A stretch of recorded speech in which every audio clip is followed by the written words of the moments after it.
खैबर पख्तूनख्वा पाकिस्तानी फौज के लिए काल बन गया है। जानेंगे क्या है मामला। तो वहीं दूसरी तरफ बांग्लादेश और भारत में अब क्या चल रहा है। तनातनी के बीच में बांग्लादेश ने एक बड़ी मांग की है। जियोपॉलिटिक्स में बहुत कुछ चल रहा है, हमेशा की तरह जानने को मिलेगा बहुत कुछ। आइए जानते हैं इन खबरों को विस्तार से। पाकिस्तान के खैबर पख्तूनख्वा प्रांत में सेना और सुरक्षा बलों पर 2 बड़े हमले हुए हैं। बलूचिस्तान लिबरेशन फ्रंट ने एक बयान जारी करके कहा है कि खारन जिले में उसके लड़ाकों ने पाक फौज के 9 सैनिकों को मार दिया है, जिनमें एक मेजर भी शामिल है। हमला ऐसे समय में हुआ है जब दक्षिणी वजीरिस्तान के माखिन में भी एक हमले में 16 पाक सैनिक मारे गए हैं। इस हमले का संदेह टीटीपी पर है। एक ही दिन के भीतर 2 अटैक से पता चलता है कि पाकिस्तान के केपी प्रांत में सेना और सुरक्षा बलों पर हमले लगातार बढ़ते जा रहे हैं। बलूचिस्तान लिबरेशन फ्रंट ने बयान जारी करते हुए इस हमले की जिम्मेदारी ली है, जिसमें बलूचिस्तान के खारन जिले में एक मेजर सहित 9 पाकिस्तानी सैन्य कर्मियों की मौत हुई है। बीएलएफ के प्रवक्ता मेजर ग्वाहराम बलूच ने एक बयान में कहा है कि यह झड़प 20 दिसंबर की सुबह हारो के पास खारन इलाके में हुई है। पाकिस्तानी सैन्य काफिला ने जब बीएलएफ लड़ाकों को घेरने की कोशिश की तो गोलीबारी हुई। इस दौरान एक मेजर सहित 9 सैन्य कर्मी मारे गए हैं। बीएलएफ ने कहा कि हेलीकॉप्टर से पाक सेना ने अपने फौजियों के शवों को उठाया है। पाकिस्तान के दक्षिण वजीरिस्तान में भी एक सुरक्षा चौकी पर हमला हुआ था और इस हमले में 16 सैनिक मारे गए। यह हमला शुक्रवार शनिवार रात को हुआ। हमलावरों ने शुक्रवार देर रात चौकी पर हमला किया था। पाक सेना के मीडिया विंग ने बताया कि सुरक्षा बलों ने जवाबी कार्रवाई में 8 हमलावरों को मार गिराया, लेकिन इस मुठभेड़ में 16 सैनिकों की जान चली गई है। इस हमले के पीछे टीटीपी को माना जा रहा है। केपी में ये पाक सेना पर हमले 2022 में पाकिस्तानी सरकार और प्रतिबंधित तहरीके तालिबान पाकिस्तान के बीच संघर्ष विराम समझौते के टूटने के बाद से बढ़ गए हैं। ये पाक फौज के लिए क्षेत्र में बढ़ती सुरक्षा चुनौतियों को दिखलाता है। बीते कुछ महीनों में खैबर पख्तूनख्वा और बलूचिस्तान में सुरक्षा बलों पर कई हमले हुए हैं। पाकिस्तान के कबायली इलाके में हिंसा में तेजी पाक फौज के सैन्य कार्रवाई के बाद आई है। पाक सेना की कार्रवाई में 43 लोग मारे गए थे, जिसमें 18 खैबर पख्तूनख्वा और 25 बलूचिस्तान में थे। पाकिस्तान ने इन लोगों को आतंकी बताया था। इसके बाद से इन इलाकों में हिंसा की घटनाएं काफी तेजी से बढ़ गई हैं। पाकिस्तान लगातार इसे हैंडल करने की कोशिश कर रहा है, लेकिन जो चीजें हैं वो कंट्रोल से बाहर जा रही हैं। पाकिस्तान में सबसे बड़ी दिक्कत भी यही है कि यहाँ पर जो हालात हैं वो हालात डे बाय डे खराब होते जा रहे हैं। अंतर्राष्ट्रीय स्तर पर जहाँ इनके ऊपर दबाव बढ़ता जा रहा है, तो वहीं दूसरी तरफ ये भी देखने को मिल रहा है कि तुर्की ने यहाँ पर इस हमले की कड़ी निंदा की है और कहा है कि ये जो सीन है ये सीन सही नहीं है। जैसे तालिबान बढ़ रहा है वैसे वैसे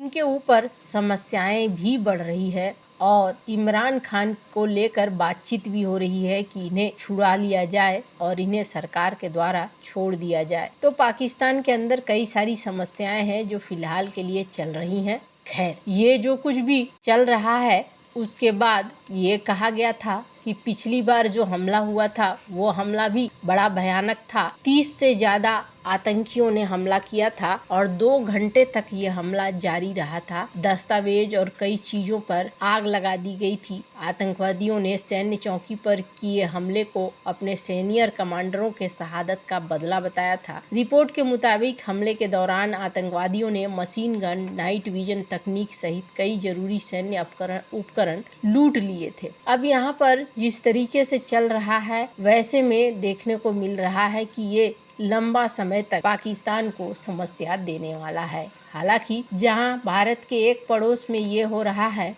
तो वहीं दूसरे पड़ोस में भारत के लिए भी अच्छी खबर निकल कर नहीं आ रही है। अब बांग्लादेश ने भारत से आखिरकार मांग शुरू कर दिया है और इस बार औपचारिक तरीके से मांग शुरू किया है।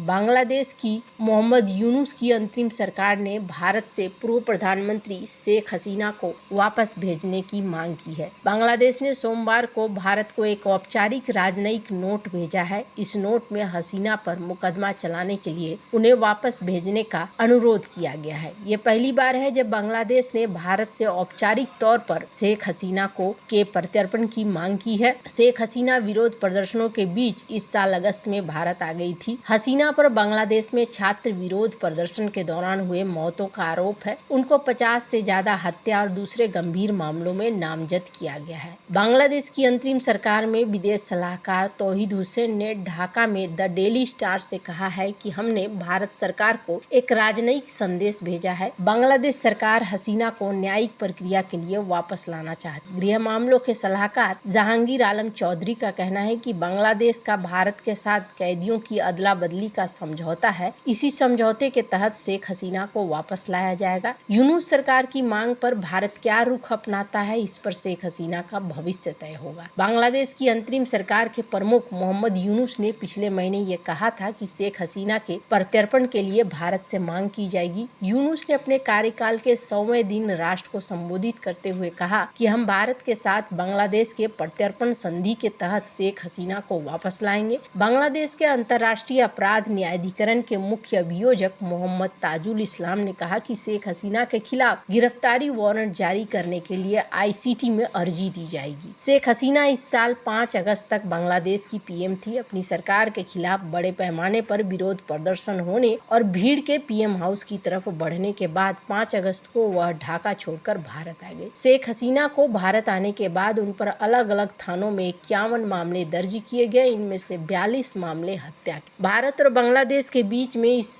तरह के मामले में 2013 में हस्ताक्षरित और 2016 में संशोधित प्रत्यर्पण संधि के तहत आते हैं। संधि में कहा गया है कि अगर अपराध राजनीतिक प्रकृति का हो तो प्रत्यर्पण से इनकार किया जा सकता है। हालांकि संधि ये भी कहती है कि हत्या जैसे अपराधों को संधि के प्रयोजनों के लिए राजनीतिक प्रकृति के अपराध के रूप में नहीं माना जाएगा। प्रत्यर्पण से इनकार करने का आधार एक हो सकता है कि ये आरोप गलत नीयत से लगाए गए हैं। ऐसे में शेख हसीना की वापसी का मुद्दा एक जटिल कानूनी मामला है। ये देखना दिलचस्प होगा कि दोनों देशों की सरकारें संधि की व्याख्या कैसे कर। हसीना के प्रत्यर्पण की मांग से भारत और बांग्लादेश के राजनयिक संबंधों पर असर भी पड़ सकता है। हालांकि संबंध बचे भी कहाँ हैं, यहाँ तो दोनों देश एक दूसरे के ऊपर लगे हुए हैं। इसी बीच अदानी ग्रुप का भी एक फैसला आ रहा है जिसमें अदानी ग्रुप अपना एक नया ऑप्शन ढूंढ रहा है कि बांग्लादेश को बिजली अब न दिया जाए और पूरी की पूरी बिजली सप्लाई कर दी जाए श्रीलंका। हालांकि त्रिपुरा का भी 200 करोड़ रुपया बाकी है बांग्लादेश के ऊपर। ऐसे में बांग्लादेश जिसकी 94% सीमा भारत से लगती है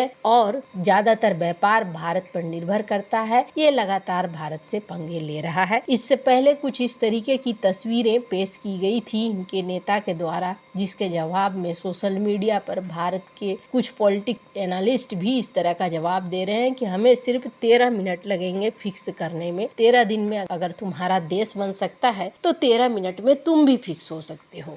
और इस बीच एक और खबर आई जिसमें ये कहा गया कि बांग्लादेश J10C खरीद सकता है, पर इसको लेकर भी डिटेल निकल कर आई है कि J10C खरीदना एक घाटे का सौदा होगा, क्योंकि ये किसी काम का नहीं है। जिस तरीके से इंजन वगैरह हैं, ये इसके किसी काम नहीं आने वाला है। खैर, अब देखना बहुत दिलचस्प होगा कि आगे क्या होता है। वैसे आपको क्या लगता है, कमेंट कर जरूर बताएं। जल्द मिलते हैं अगले वीडियो में नई खबर के साथ।